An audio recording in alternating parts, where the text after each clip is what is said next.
അല്ലെ ആമ്പിള്ളേർ ചുമ്മാ നിൽക്കുന്ന കാണുമ്പോ എനിക്ക് ഭയങ്കര പ്രയാസമാണ്. എന്നതിലൊക്കെ പണിയെടുക്കണ്ടേ? നന്നായി പണിയെടുപ്പിക്കും. നടക്കി പോണ ലക്ഷണില്ല. ഞാൻ ഇവന്റെ 2 വാങ്ങിച്ചിട്ടേ പോവുള്ളൂ. വന്നാൽ ഭയങ്കര ഐശ്വര്യം വരും എന്നാ പറയുന്നത്. അല്ലെ അങ്ങനെ ചൊല്ലില്ലേ? ചിക്കൻ ബോക്സ് നല്ലതാ, ഡേവിഡ് അനുഗ്രഹമാണ്, അതാ. അപ്പം ഒറ്റയ്ക്ക് നിന്ന് സർവൈവ് ചെയ്യാനുള്ള എല്ലാ കുക്കിങ്ങും എനിക്ക് മതി, അത്രേ പഠിച്ചാൽ മതി. പക്ഷെ അത് മറ്റുള്ളവർ കഴിക്കാൻ ഓക്കെ. ഞാൻ ആക്ച്വലി എപ്പോഴും പറയുന്നല്ലോ, ഒരു പെൺകുട്ടികളെ പറയില്ലേ, പെൺകുട്ടികളെ കെട്ടിച്ചുവിട്ട് അത് പഠിക്കണം ഇത് പഠിക്കണം ഇത് പഠിക്കാതെ ഞാൻ എന്റെ അഭിപ്രായത്തില് പെൺകുട്ടികൾ ബേസിക്കലി ഒന്നും പഠിക്കരുത്. കാര്യം എന്ന് വെച്ചാൽ അത്യാവശ്യം പട്ടിണി ഇല്ലാതെ പോകുന്ന ഒരു ചായ ഇടാൻ അറിയണം, അല്ലെങ്കിൽ ഒരു ദോശ ഉണ്ടാക്കാൻ അറിയണം, അല്ലെങ്കിൽ ഒരു ഓംലെറ്റ് ഉണ്ടാക്കാൻ അറിയണം. അതൊക്കെ പഠിച്ചാൽ മതി.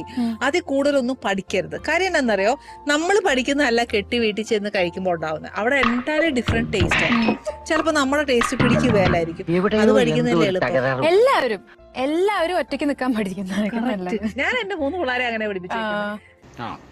എങ്ങനെ ഇരിക്കണം?